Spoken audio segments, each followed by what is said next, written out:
There is something I have never said out loud to anybody, not even my daughter. The moment I knew I was not going to retire in Mexico happened while I was standing barefoot on a wet tile floor in Cebu, holding a chipped blue coffee mug, listening to rain hammer a sheet metal roof. Picture this: you are 68 years old. You have spent 14 months comparing rents, hospital distances, residency rules, grocery prices, and airport routes. You have a yellow legal pad covered with numbers. Mexico is circled 3 times. Then 10 days in a place you barely considered make every page on that pad feel wrong. That was me. My name is Robert Hayes. Most people call me Bob. I am 68, originally from Tucson, Arizona, and I spent 37 years working in commercial insurance. I was the man who read every clause twice, asked what could go wrong, and kept emergency cash in 2 different banks. I did not make impulsive decisions. I made spreadsheets about replacing my toaster. For years, Mexico seemed obvious. It was close. I knew enough Spanish to order food, ask directions, and embarrass myself politely. I had driven through Sonora when I was younger. I liked the idea that my daughter in Phoenix could reach me without crossing half the world. I watched videos about Lake Chapala, Merida, and San Miguel de Allende. I joined 3 retirement groups online. I calculated rent, private insurance, utilities, and flights home. The number I kept coming back to was $2,100. $2,100. That was my monthly income after taxes, mostly Social Security and a small company pension. It was not poverty, but it was not the retirement I had imagined when I was 50. Back then, I had a wife, a paid-off house, a growing retirement account, and the foolish confidence that life would continue in a straight line. It did not. My wife, Linda, died after a fast, ugly battle with pancreatic cancer. She was gone 6 months after the diagnosis. I will spare you the hospital details, except to say that illness has a way of turning time into bills, plastic chairs, and the sound of shoes in hallways at 3 in the morning. Even with insurance, the final years cost us more than I ever admitted to my daughter. Then the market dropped at the wrong time, then the roof needed replacing. Then I made the mistake of helping my younger brother with a business he was certain would recover. It did not recover. I lost $48,000 and he stopped calling because shame can be stronger than family. By 66, I had sold the house. After fees, repairs, and the remaining mortgage balance, I walked away with less than people assumed. I moved into a 1-bedroom apartment near Speedway Boulevard. The rent started at $1,350. The next renewal pushed it to $1,495, not counting electricity, internet, car insurance, and the little charges that appear like mosquitoes: trash fee, pest fee, package fee, technology fee. I remember sitting at my kitchen table with the renewal notice open beside a bowl of soup. The air conditioner clicked on, and I actually flinched because I knew what the electric bill would be.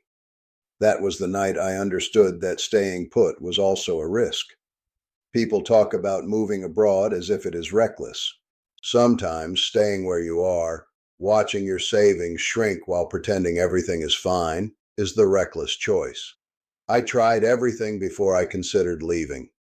I looked at smaller towns in Arizona. I checked rents in New Mexico. I considered a manufactured home outside Yuma until I saw the lot fees. I called senior apartment communities and discovered waiting lists that seemed longer than my remaining healthy years. I priced a room in a shared house. I even looked at moving in with my daughter. She offered, she meant it. She and her husband have a good home and 2 kind children. But the only available room was beside the laundry area, and I could hear the words nobody was saying. It would be temporary. We would make it work. The kids would adjust. I would stay out of the way. You can love your family and still know you are about to become furniture in their life. That thought scared me more than Mexico. So, I researched. I researched like a man building a defense case. Mexico stayed at the top of the list because it felt manageable. I had a plan for a 30-day scouting trip. I would fly to Guadalajara, spend time near Lake Chapala, then travel to Merida. I had apartments saved, clinic names written down, and a list of questions for landlords. Cebu was not part of the plan. Cebu appeared because of a man named Dennis Mercer, a retired electrician I knew from an online forum. Dennis had lived in the Philippines for 8 years. We had exchanged messages about health insurance and banking. One afternoon, he wrote, "Before you decide, spend 10 days here. Worst case, you get a vacation. Best case, you learn something." I almost ignored him. The Philippines felt too far away, too unfamiliar, too complicated. I pictured tropical storms, crowded streets, and being unable to understand anyone. I know, famous last words from a man who had not bothered to learn much about the country. Dennis kept it simple. He said English was widely spoken. He said Cebu had modern hospitals, international flights, shopping malls, beaches within reach, and neighborhoods where a retiree could live quietly without being isolated. He offered to show me around for 3 days, then leave me alone to experience it honestly. The airfare was cheaper than I expected because I used points for part of it. I added Cebu before Mexico, telling myself it was only a comparison. 10 days, that was all. I arrived at MAC 10 Cebu International Airport after a journey long enough to make my knees feel rusty. The first thing I noticed was the warm air. Not warm like Arizona. Arizona heat feels dry and sharp. Cebu wrapped around me. The air smelled faintly of rain, fuel, and something sweet I could not identify. Dennis was waiting outside in a faded green polo shirt, holding 2 bottles of water. He looked older than his profile picture and happier than anyone had a right to look near an airport pickup lane. On the drive into the city, motorcycles moved around us like water. Jeepneys flashed chrome and bright colors. Storefronts sat beside concrete walls, glass towers, laundry lines, and little food stalls sending smoke into the evening. It was messy. It was alive. I did not know where to look. My hotel was in Cebu City, not far from Ayala Center. The room cost me $43 a night. It was clean, small, and colder than a meat locker because somebody had set the air conditioner to 18 degrees Celsius. I stood there holding the remote like it was a foreign instrument while a tiny gecko watched me from the wall. The next morning, Dennis took me for breakfast at a neighborhood carinderia. Metal trays held eggs, rice, longanisa, vegetables, and fish. I pointed more than I spoke. My plate cost less than $3. The woman behind the counter called me "Sir" with such natural warmth that I turned around to see whether she meant someone else. That first day was not magical. I want to be honest about that. Traffic was heavy. Sidewalks appeared and disappeared. The humidity soaked the back of my shirt. I nearly stepped into a drainage channel while staring at my phone. A taxi driver misunderstood the name of my hotel, and I spent 20 minutes moving in the wrong direction. But something kept happening. People helped. Not in a dramatic way. In small ways. A security guard walked me to the correct entrance instead of pointing. A young cashier wrote the name of a local dish on my receipt because I said I liked it. A man in a pharmacy explained 3 brands of the same medicine and told me which one cost less. Nobody acted as if I was wasting their time. On my third day, Dennis showed me an apartment in a quieter part of Cebu City. It was a furnished 1 bedroom in a low-rise building with a balcony, an elevator, backup power for common areas, and a small grocery store 2 blocks away. The landlord asked 32,000 pesos per month. 32,000 pesos. At the exchange rate then, it was roughly $560. That included building dues. The unit had an air conditioner in the bedroom, a small washing machine, a refrigerator, a 2-burner stove, and furniture that looked ordinary but comfortable. From the balcony, I could see coconut palms, rooftops, and the side of a newer condominium tower. I could also hear a rooster that apparently had strong opinions about the entire afternoon. I asked the landlord to repeat the rent. $560. My apartment in Tucson cost almost 3 times that before utilities. Numbers were supposed to be my reason for leaving America, but the number did not change my mind. Not yet. A cheap apartment is only cheap if you can live inside it without feeling trapped. What changed me happened on day 5. Dennis had gone to visit family outside the city, so I was alone. I took a taxi to a small cafe near a residential neighborhood because someone online had recommended the coffee. It started raining before I arrived, not a polite drizzle. The sky opened. Water bounced off roofs, filled gutters, and turned the street silver. The cafe had 6 tables and a counter with jars of bread and pastries. I ordered coffee and a piece of cassava cake. The power flickered once, then again. A woman around my age sat 2 tables away with her adult son. They were talking quietly in Cebuano, then switched to English when the son answered a phone call. I must have looked lost because the woman asked whether I was waiting for someone. I said no. I told her I was visiting and considering retirement. She smiled and said, "Then you should learn to enjoy rain. It gives you permission to stay." That sentence has stayed with me. It gives you permission to stay. Her name was Elena. Her son was Marco. We talked for almost an hour while the rain came down. She had been a school administrator. He worked in information technology. They asked about Arizona, my work, and why I was alone. I told them Linda had died. I expected the polite silence people give when death enters a conversation. Instead, Elena reached across the table and touched my wrist for 1 second. Not too long, not dramatically. She simply said, "That is a lonely road. I had heard 'I am sorry for your loss' hundreds of times. That is a lonely road" was different. It described the part nobody saw. When the rain eased, they offered me a ride back to my hotel. I refused twice. Marco laughed and said, "Sir Bob, my mother will worry all evening if we leave you here." So I got into their car. The next day, Elena sent me a message through the cafe owner. She invited me to lunch with her family on Sunday. I almost declined because I did not want to intrude. Dennis told me to go. He said refusing food in the Philippines required more courage than I possessed. Sunday lunch was at her sister's house in Mandaue. There were 12 people, maybe 14. Children moved between rooms. A fan turned above the dining table. The smell of garlic, grilled meat, vinegar, and rice filled the house. Someone handed me a cold bottle of San Miguel beer. Someone else asked whether all Americans owned guns. An uncle wanted to discuss basketball. A teenage girl corrected my pronunciation of Salamat until everyone laughed, including me. Nothing about it was polished. Plastic containers sat beside serving bowls. A dog barked under the table. Rain began again, tapping on the roof. At one point, I went into the kitchen to refill my coffee. That was when I found myself barefoot on the wet tile because somebody had asked us to leave our shoes near the door. I was holding a chipped blue mug. The rain was hammering the sheet metal awning outside, and I realized I had not thought about my budget for 3 hours. I had not thought about being a burden. I had not thought about whether I was too old to start over. I was just there. That was the moment Mexico disappeared from my future, not because Mexico was bad. I want to be clear about that. I never even completed the scouting trip.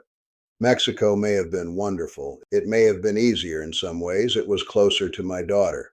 The food and culture had interested me for years, but I had been choosing Mexico with my calculator. Cebu reached me somewhere the calculator could not. I flew back to Arizona after 10 days and spent the next month trying to talk myself out of what I knew. I reopened my spreadsheets. I compared flight times. I read warnings about typhoons, traffic, visas, property restrictions, healthcare gaps, and scams. Some warnings were fair, some were exaggerated. All of them mattered. I did not sell everything overnight. I returned to Cebu for 6 weeks. I stayed in a serviced apartment and lived as normally as I could.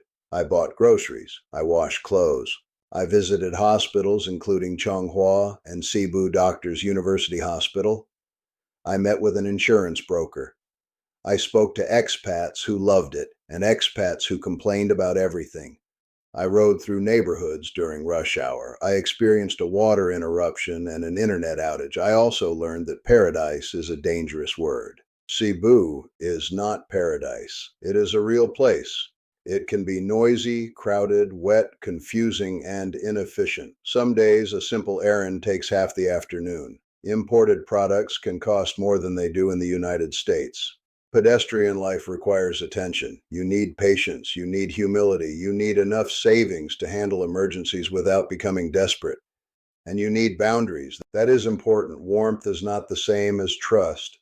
Kindness does not remove the need for common sense. I learned not to lend money I could not afford to lose.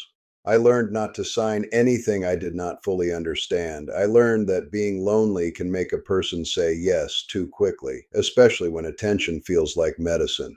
I moved permanently 8 months after that first trip. My current rent is 34,000 pesos, a little under $600 most months.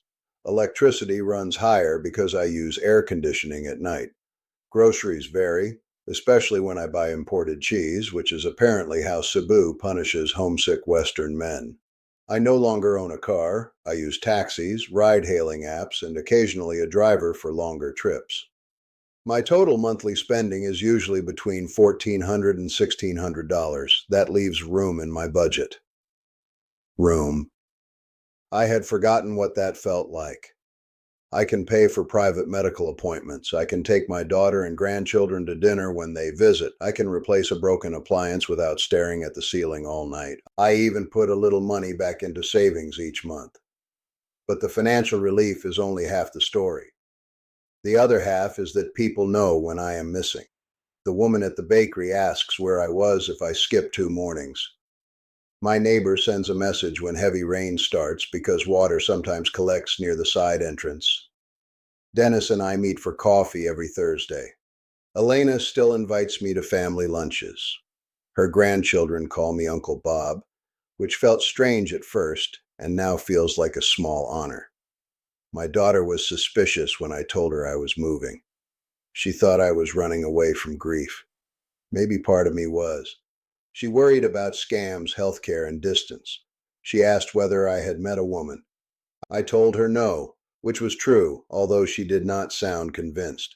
The first time she visited, I watched her study everything: the building, the locks, the traffic, the hospital I planned to use, the people around me.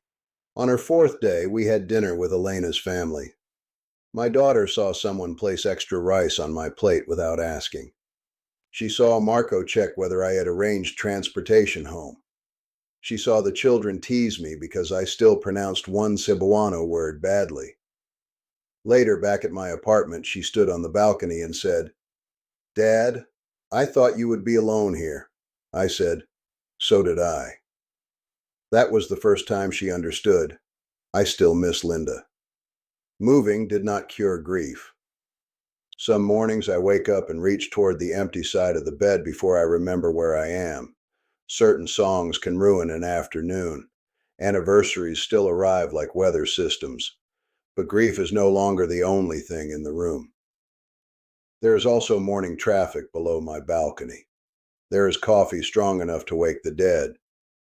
There is the smell of pandesal from the bakery. There is rain moving across the city so quickly that one side of the street can look bright while the other disappears behind water. There are people who expect me on Thursday. That matters more than I knew. Sometimes people ask whether they should retire in the Philippines.